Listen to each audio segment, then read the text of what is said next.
Hello students, welcome to online class of physics. Today in this lecture we are going to learn some new topics regarding current and electricity for class 12th. तो आज का topic हम शुरू करेंगे इस बात से कि we already know that we have certain kind of materials. जितने भी हमारे पास materials हैं या elements हैं हम उनको 3 या 4 कैटेगरीज में डिवाइड कर सकते हैं, right? Their category is dependent on their conductivity of the current. So, first of all, I'm going to discuss with you is classification of materials on what basis? On the basis of their, चाहे तो आप इसको resistivity के हिसाब से देख लो, right? चाहे आप किसके हिसाब से देख लो, कंडक्टिविटी के हिसाब से, बात तो एक ही रहने वाली है, दोनों एक दूसरे का रेसिप्रोकल होती है। तो वो जो रेंज बताऊंगा मैं आपको अकॉर्डिंगली बता दूंगा, ठीक है? तो इसके अंदर सबसे पहले हमारे पास आते हैं कंडक्टर्स, राइट? क्या होते हैं कंडक्टर्स? जो इलेक्ट्रिसिटी को बहुत अच्छे तरीके से क्या फ्लो करवाते हैं, कंडक्ट्स इलेक्ट्रिसिटी फेयरली वेल, बहुत अच्छे तरीके से इलेक्ट्रिसिटी को अपने थ्रू पास होने देते हैं। अगर मैं यहां पे बात करूं कि इनका जो रेंज है,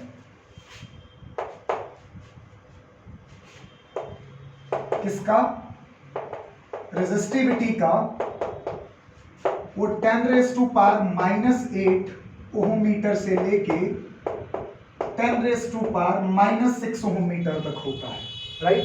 10⁻⁻8 टू 10⁻⁻6। अब ये बहुत कम रेजिस्टिविटी है। अगर कंडक्टिविटी की बात की जाए, क्योंकि इस बेसिस पे कई बार सवाल पूछा गया है कि किसी मटेरियल की ये रेंज है रेजिस्टिविटी या कंडक्टिविटी की, कौन से ग्रुप को बिलोंग करता है, तो ये हो जाएगी 10⁻8 siemens metre inverse to 10⁻6 siemens metre inverse. इसी का बिल्कुल उल्टा होगा ना, 10⁻⁻8 तो +8 हो जाएगा, -6 है तो +6 हो जाएगा। तो इसकी रेजिस्टिविटी बहुत लो होती है कंडक्टर्स की, और कंडक्टिविटी बहुत ज्यादा होती है। अगर हम दूसरी कैटेगरी की बात करें, in second step we have insulators. Insulators को और किस नाम से जाना जाता है? Non conductors. ऐसे मटेरियल्स जो कंडक्ट करना नहीं चाहते, which do not conduct at all। किस चीज को कंडक्ट नहीं करते? इलेक्ट्रिसिटी को या फ्लो ऑफ चार्ज कैरियर्स को। तो इनकी जो रेंज होती है रेजिस्टिविटी की, वो बहुत हाई होती है। रेजिस्टिविटी की इनकी रेंज 10⁻14 ओम मीटर से लेके 10⁻16 ओम मीटर तक। This is a very large number. इतनी ज्यादा रेजिस्टिविटी होती है। अगर मैं यहाँ पे कंडक्टिविटी देखूं तो ऑफ कोर्स इसका उल्टा, 10⁻⁻14 siemens metre inverse to 10⁻⁻16 siemens metre inverse. इतनी कम रेजिस्टिविटी, इतनी कम कंडक्टिविटी होती है, बहुत छोटी कंडक्टिविटी है। उसका मतलब ये है कि बहुत कम या ना मात्र कंडक्ट करते हैं, ठीक है? उसके बाद आ जाएं अगर सेमीकंडक्टर्स पे, क्योंकि 3 ही टाइप की कैटेगरीज बनती हैं। एक जो बहुत ज्यादा करते हैं, जो बिल्कुल नहीं करते, एक जो मतलब जिनकी जो कंडक्शन है वो कंडक्टर से कम होती है लेकिन इंसुलेटर से ज्यादा होती है, उनको क्या बोलते हैं? सेमीकंडक्टर्स, या इनको मेटलॉइड्स भी बोल देते हैं हम। तो सेमीकंडक्टर के केस में ये जो रेंज है, range of resistivity, it is 10⁻⁻6 ohm metre to 10⁻⁴ ohm metre, इतनी होती है। So you can see this range lies between this range and this range. इससे रेंज जो है वो ज्यादा है, लेकिन इससे क्या है? कम है। अगर मैं कंडक्टिविटी की रेंज देखूं तो वो क्या बनेगी? 10⁻6 siemens metre inverse to 10⁻⁻⁴ siemens metre inverse. क्या होते हैं कंडक्टर्स, जो सेमीकंडक्टर्स जो कंडक्टर से ज्यादा लेकिन इंसुलेटर से कम कंडक्ट करते हैं। इसके बाद अगर हम कुछ एलॉयज की बात करें तो एलॉयज जो हैं वो कंडक्टर और सेमीकंडक्टर के बीच में लाई करते हैं, मतलब जिनकी कंडक्टर से थोड़ी कम होती है लेकिन सेमीकंडक्टर से ज्यादा होती है। अगर मैं इनको अरेंज करूं तो कंडक्टर को नंबर 1 दूंगा कंडक्टिविटी में, ठीक है। उससे जो थोड़ी सी कम हो जाएगी वो कौन होंगे मेरे एलॉयज, उससे और ज्यादा कम हो जाएगी कंडक्टिविटी वो होंगे सेमीकंडक्टर्स, और सबसे कम कंडक्टिविटी किनकी होती है, इंसुलेटर्स की। This is how you can arrange them on the basis of their conductivity और resistivity.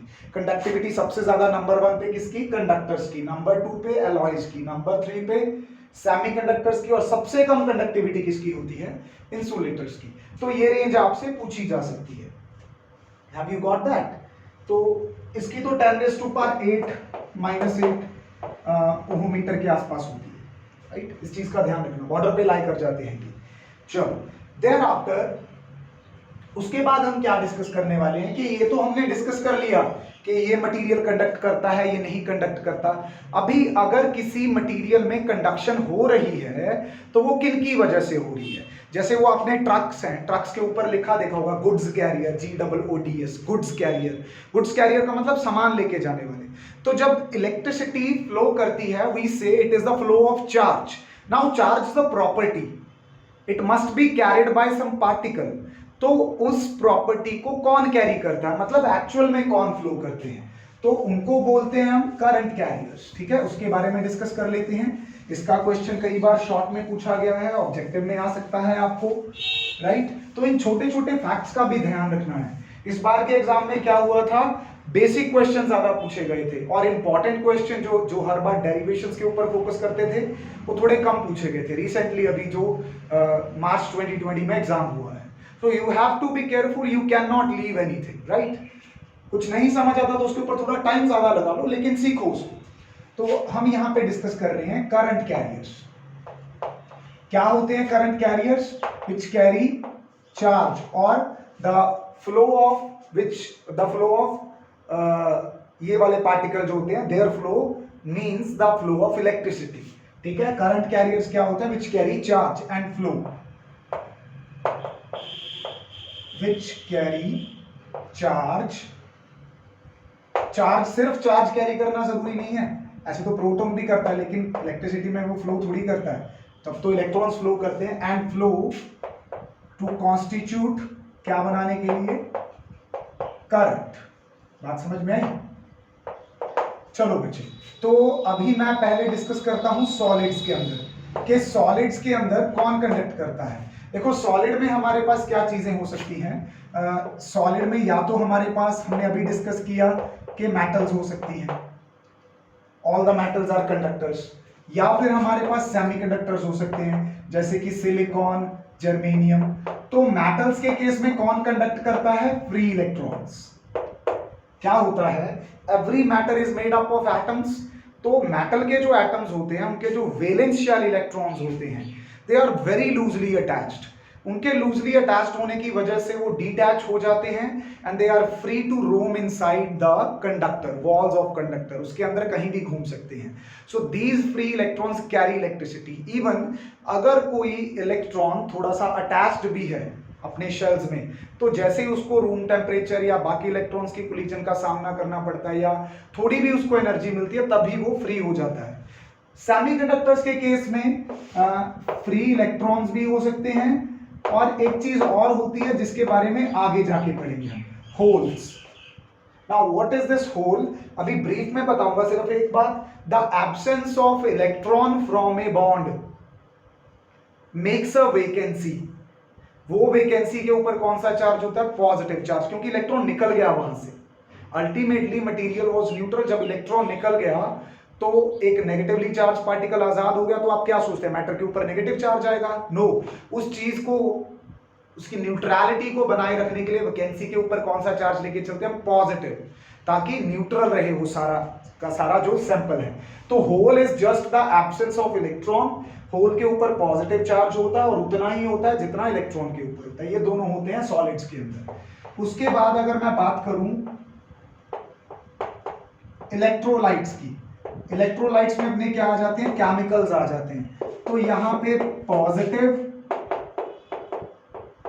And negatively charged ions,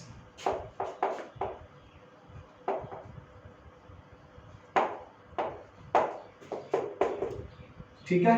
for example copper sulphate का सोल्यूशन है, अगर उसको आप पानी में डालोगे तो वो किस में ब्रेक होगा, वो आपका ब्रेक होगा Cu2 पॉजिटिव और SO4 2 नेगेटिव में। तो ये जो आयंस हैं they are free to roam inside the liquid, वो जो इलेक्ट्रोलाइट पड़ा है, तो ये क्या करेंगे, इलेक्ट्रिसिटी कंडक्ट करेंगे, फ्री आयंस, ठीक है। इसी तरह गैसेस के अंदर क्या होता है, जब गैसेस आयोनाइज हो जाती हैं हीट की वजह से, लाइट की वजह से, पोटेंशियल की वजह से, इलेक्ट्रिक फील्ड की वजह से, तो उस केस में भी जो आपके इलेक्ट्रॉन्स फ्री हो जाते हैं, ठीक है। फ्री तो नहीं लिखते, फ्री का मतलब है जो ऑलरेडी आजाद है, यहाँ तो अप्लाई करने से हुआ है कुछ। फ्री यहाँ पे इलेक्ट्रॉन्स एंड पॉजिटिव आयंस, ठीक है। सपोज करो कि किसी चैम्बर में आपके पास गैस थी, ठीक है, वो न्यूट्रल मॉलिक्यूल्स थे, आपने उसको हीट किया या उसको बहुत सारा पोटेंशियल दे दिया, वहाँ पे आयोनाइजेशन होगी, जैसे थंडरिंग के टाइम पे होता है, वो बादल जो इतना ज़्यादा चार्ज कैरी करते हैं, इतना ज़्यादा पोटेंशियल डिफरेंस पैदा कर देते हैं कि बीच की एयर क्या हो जाती है, आयोनाइज हो जाती है। ऐसा करने से क्या होता है कि जो मॉलिक्यूल्स हैं या जो एटम्स हैं उनके लास्ट शेल इलेक्ट्रॉन्स बाहर आ जाते हैं, इलेक्ट्रॉन्स आज़ाद हो गए, उधर से positive charge atom, positively charge atom, electron बाहर निकल जाने के बाद जो बचा वो कैरी करते हैं, ठीक है। At last, I would like to talk about what kind of materials, vacuum tubes. ये इनके बारे में मे भी आपने सुना होगा या सुन सकते हो अपने फादर से, ग्रैंडफादर से। जो पुराने टीवी होते थे बड़े बड़े, ऐसे दरवाजा खुलता था ना, तो उनमें पिक्चर ट्यूब्स होती थी, ठीक है, जो बड़े टीवी होते थे ऐसे मोटे वाले, तो उन पिक्चर ट्यूब्स में वैक्यूम ट्यूब्स यूज होती थी। उसके अंदर कांच की एक ट्यूब होती है, पीछे उनके एक ऐसे इलेक्ट्रॉन गन लगी होती है, मैग्नेटिक फील्ड होता है, जब आप स्विच ऑन करते हो तो वो कैथोड जो होता है वो गर्म होता है, गर्म होकर इलेक्ट्रॉन पैदा करता है, उन इलेक्ट्रॉन्स के मोशन को कौन गाइड करता है, मैग्नेटिक फील्ड, और आपको सामने से क्या नजर आती है, एक तस्वीर नजर आती है। तो वैक्यूम ट्यूब के अंदर जो इलेक्ट्रॉन्स प्रोड्यूस्ड बाय, कौन प्रोड्यूस करता है इनको, हीटेड कैथोड, जो कैथोड होता है गर्म होके, उससे जो इलेक्ट्रॉन्स पैदा होते हैं वो कैरी करते हैं इलेक्ट्रिसिटी को, right. These are the current carriers in different kind of materials. Hope these two basic things, these two important things are clear to you, ठीक है। अभी देखो हमें पता है कि शुरू में हम पॉजिटिव चार्ज के फ्लो को करंट का फ्लो मान के चलते थे, लेकिन लेटर ऑन कब, ये मैं बताऊं आपको, लगभग ये बात है 1917 की। इस टाइम पे दो साइंटिस्ट थे अपने, कौन कौन थे, एक तो टॉलमैन था, एक स्टुअर्ट था। टॉलमैन एंड स्टुअर्ट थे दो साइंटिस्ट। इन्होंने हमें कुछ एक्सपेरिमेंट्स के थ्रू बताया था, इन्होंने कुछ एक्सपेरिमेंट्स के थ्रू हमें ये बात बताई थी कि जो इलेक्ट्रॉन्स हैं they carry the, they constitute the flow of current, ठीक है। तो ये बात तुम्हें पता चल गई थी, लेकिन मैंने आपको इसकी हिस्ट्री बता दी थी कि sometimes we have to live with the historical facts, तो पूरा डाटा ना चेंज करना पड़े, सब चीज़ों के ऊपर दोबारा मत्था ना मारना पड़े। तो हमने क्या किया कि हमें पता तो चल गया है, लेकिन कन्वेंशनली होता पुराने टाइम से, या जो ज़्यादातर यूज हो पुराने टाइम से यूज होती आ रही है पॉजिटिव चार्ज के फ्लो की डायरेक्शन, तो उसी को करंट की मान लो। बच्चों को रियलिटी बता देंगे, वो जो आपको अभी बता दी गई है यहाँ पे 1917 की बात। चलो, इसके बाद मैं आपके साथ एक सबसे इंपॉर्टेंट टॉपिक आज डिस्कस करने वाला हूँ। इस टॉपिक के ऊपर खास ध्यान देना, ये कंपटीशन के लिए, बोर्ड्स के लिए सबसे इंपॉर्टेंट टॉपिक है आपका। देखो बच्चे, हमें पता है कि जो चाहे मेटल है, कंडक्टर, मैं यहाँ पे स्पेसिफिकली एक मेटल कंडक्टर की बात कर रहा हूँ, वो किसका बना होगा, it will be made up of atoms. Atom के अंदर क्या प्रेजेंट होते हैं, शेल्स में इलेक्ट्रॉन्स। और जहां तक हमारे कंडक्टर्स की बात है, मेटल्स की बात है, तो इस केस के अंदर क्या होता है, इस केस के अंदर ये जो इलेक्ट्रॉन्स हैं ये बाहर आ जाते हैं एटम से, and they are free to roam inside the conductor. अब होता क्या है, रूम टेम्परेचर का मतलब है कि इसको कोई ना कोई टेम्परेचर तो मिल रहा है, हीट एनर्जी मिल रही है। तो इसके अंदर ये जो इलेक्ट्रॉन्स होते हैं ना, ये इलेक्ट्रॉन्स जो होते हैं, दे गो लाइक मैड। मैड से मेरा मतलब क्या है कि कभी इधर जाते हैं, कभी उधर जाते हैं, कभी उधर जाते हैं, कभी उधर जाते हैं। इसी तरह से सभी इलेक्ट्रॉन्स क्या होते हैं, रैंडम मोशन में कॉन्टिन्यूसली चलते रहते हैं। ठीक है, रैंडम मोशन में कॉन्टिन्यूसली चलते रहते हैं। तो इनके कॉन्टिन्यूसली रैंडम मोशन में चलते रहने का मतलब है कि इनकी कोई पर्टिकुलर अपनी डायरेक्शन ऑफ फ्लो नहीं है, कोई इनमें डिसिप्लिन जैसी बात नहीं है। सपोज करो मेरे पास ये एक वायर की सैंपल होता, वायर का एक पीस होता, इसको मैं ऐसे रूम टेम्परेचर पे रखे दे रहा हूँ, ना इस पे कोई सेल लगाया, ना बैटरी लगाई, कुछ अटैच नहीं किया। जब मैंने इसको ऐसे रखा, इसके अंदर एटम्स और फ्री इलेक्ट्रॉन्स तो हैं ही, तो इसके अंदर जो फ्री इलेक्ट्रॉन्स हैं ये इधर उधर ऐसे टक्कर मारते घूम रहे हैं। ठीक है, तो इनका रैंडम मोशन होने की वजह से जो इनकी एवरेज वेलोसिटी होती है, इनकी जो एवरेज वेलोसिटी होती है वो क्या रहती है, जीरो रहती है। क्यों, सब रैंडम मोशन में, किसी पर्टिकुलर डायरेक्शन में तो है नहीं, तो अगर घूम फिर के वापस उसी पॉइंट पे आ गए तो उनका डिस्प्लेसमेंट जीरो, डिस्प्लेसमेंट जीरो तो एवरेज वेलोसिटी जीरो हो गया उनका। तो इस तरह से हम देखते हैं कि सभी इंडिविजुअल इलेक्ट्रॉन्स का, अगर इसका मैं मान लूं कि u1 वेलोसिटी था, दूसरे इलेक्ट्रॉन का u2 था, तीसरे इलेक्ट्रॉन का u3 था, तो अगर मैं सबका एवरेज वेलोसिटी, सबका मीन वेलोसिटी देखूं, मीन इनिशियल वेलोसिटी, तो वो क्या रहने वाला है, जीरो रहने वाला है। तो अगर आपसे कोई पूछे कि what kind of motion do the free electrons possess when a wire or a conductor is not attached to the battery, you will say that कि जो इलेक्ट्रॉन्स होंगे they will be in the random motion. इस तरह से random motion में होंगे कि सभी इलेक्ट्रॉन्स की जो एवरेज वेलोसिटी आएगी वो क्या बनेगी, जीरो बनेगी। means they are not moving in a preferred, in a particular, in a disciplined manner in one direction. अच्छा, if no battery is there, अगर इस वायर के साथ कोई बैटरी अटैच नहीं है तो इनिशियल वेलोसिटी क्या होने वाली है, जीरो। बात समझ गए आप मेरी, मैं क्या समझाना चाहता हूं। अभी मैंने क्या किया, अभी मैंने इसके साथ एक बैटरी अटैच कर दी, ये जैसे ही मैंने एक बैटरी अटैच की तो इस बैटरी का एक पोटेंशियल था, दैट पोटेंशियल वाज V, और वो पोटेंशियल इस कंडक्टर के अक्रॉस सेट हो गया। ये तो पता ही चल गया कि कंडक्टर है, इसको इरेज कर दूं, क्या पता चला हमें कि इसके अक्रॉस वो पोटेंशियल क्या हो गया, सेटअप हो गया। लेंथ इसकी कितनी थी, लेंथ इसकी L थी, और इसका एरिया ऑफ क्रॉस सेक्शन क्या था इस वायर का, दैट वाज A। इन चीजों को पहले मान लेता हूं, हालांकि अभी मेरे को जरूरत नहीं है। चलो, तो इस साइड पे, इस फेस पे, फेस नंबर 1 पे इसका कोई पॉजिटिव पोलैरिटी बन गया, और इस फेस नंबर 2 पे कोई नेगेटिव पोलैरिटी बन गया, because it is connected to negative terminal. तो the both ends of the face, face 1 and face 2 of the wire, face 1 of the wire and face 2 of the wire, इनके बीच में ना बच्चे एक इलेक्ट्रिक फील्ड सेटअप हो जाता है। किस तरफ से किस तरफ, पॉजिटिव फेस से नेगेटिव फेस की तरफ। अब ये जो चार्ज पार्टिकल हैं, पहले तो इनको डिसिप्लिन करने के लिए कोई नहीं था, लेकिन अब इनको डिसिप्लिन करने के लिए कौन आ गया, ये अपना इलेक्ट्रिक फील्ड आ गया। तो ये इलेक्ट्रिक फील्ड क्या करेगा, इन इलेक्ट्रॉन्स को एक पर्टिकुलर डायरेक्शन में मूव करवाने की कोशिश करेगा। क्योंकि इलेक्ट्रॉन के ऊपर नेगेटिव चार्ज होता है, तो जो फोर्स लगेगी वो क्या होगी, -E इंटू ई, यही लगेगी ना, Q इंटू ई होता है, Q क्या हो गया यहाँ पे, -E हो गया।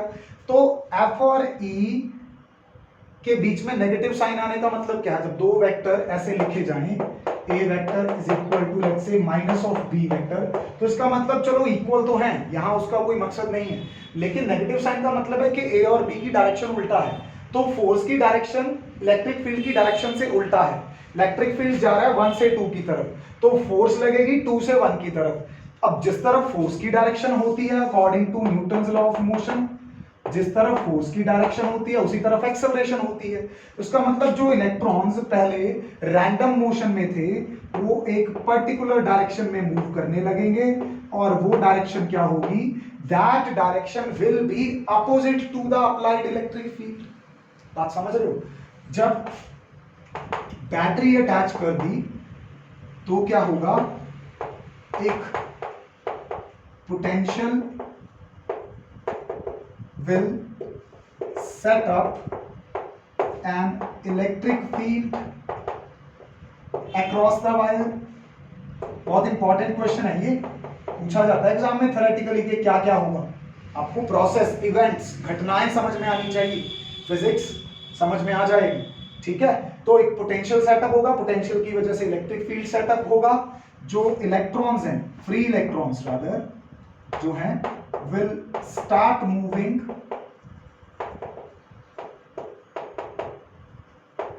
इन ए डायरेक्शन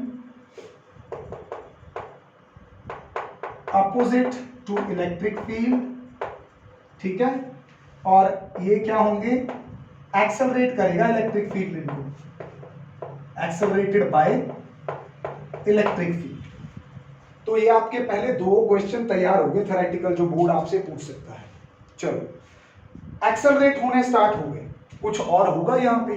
2 घटनाएं तो पता चल गई, बैटरी नहीं अटैच है तो इंडिविजुअल वेलोसिटी होगी, लेकिन एवरेज क्या हो जाएगी 0, क्योंकि सभी रैंडम मोशन में।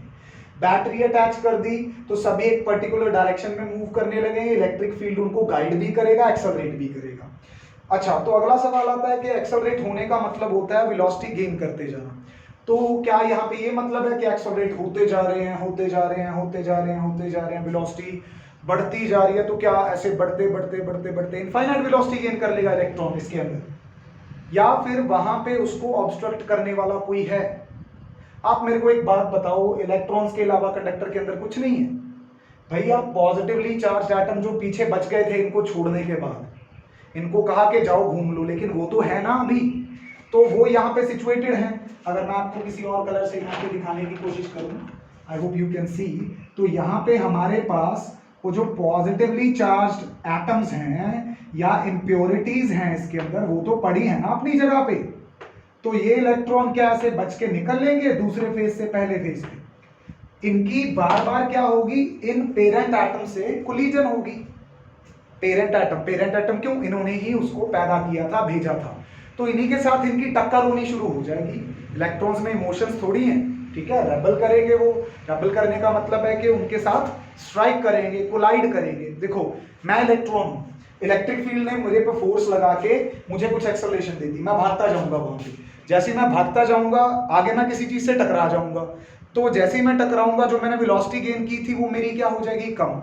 मेरे को फिर से फ्रेश स्टार्ट करना पड़ेगा, फिर से मैं वेलोसिटी गेन करूंगा, फिर से मेरी कोलिजन हो जाएगी, फिर से मेरी वेलोसिटी कम। ऐसे वेलोसिटी एक्सेलरेशन बढ़ाने की कोशिश करती है, कोलिजन घटाने की कोशिश करती है। तो इस खींचातानी में इलेक्ट्रॉन की जो वेलोसिटी होती है वो ट्रेमेंडसली या एक इनफाइनाइटली नहीं बढ़ पाती।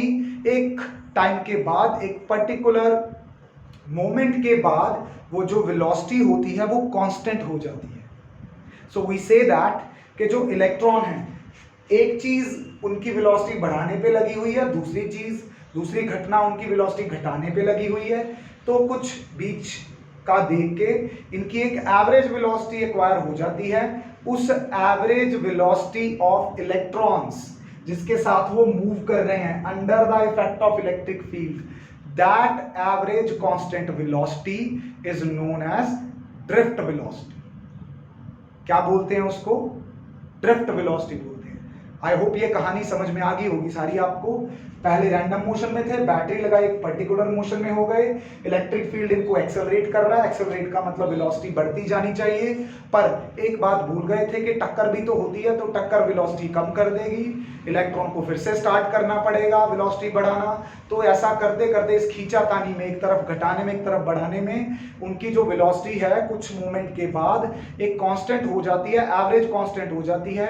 उस एवरेज कांस्टेंट वेलोसिटी को, जिसके साथ इलेक्ट्रॉन मूव करता है opposite to the applied electric field, उस वेलोसिटी को ड्रिफ्ट वेलोसिटी कहा जाता है। So this was an important topic for today. ये आज का वो जो एक चेरी ऑन द केक था वो ये था। बात समझ गए आप मेरी, मैं क्या समझाना चाहता था आपको?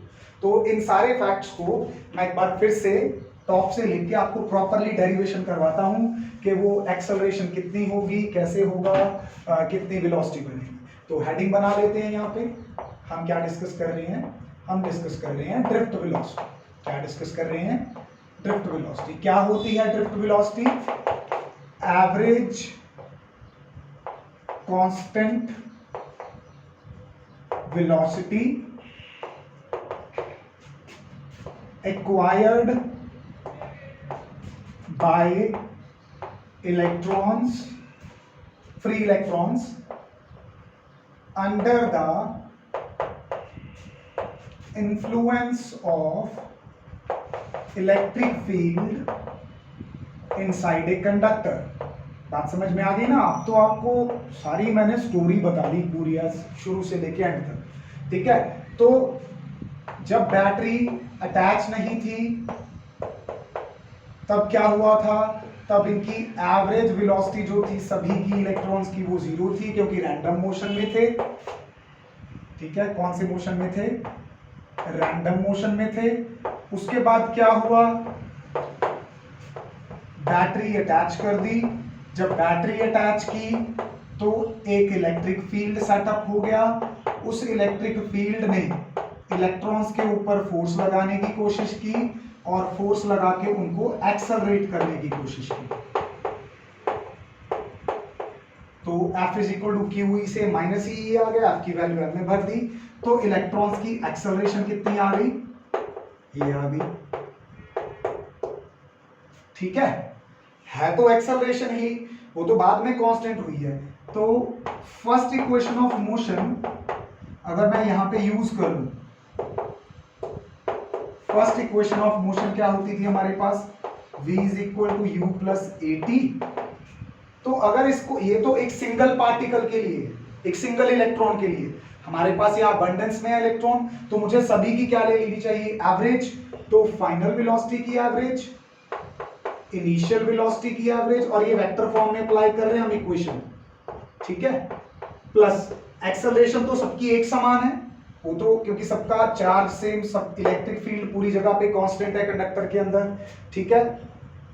और जो अपना ये मास ऑफ इलेक्ट्रॉन है वो सबका सेम है, तो एक्सेलरेशन तो सबकी सेम है।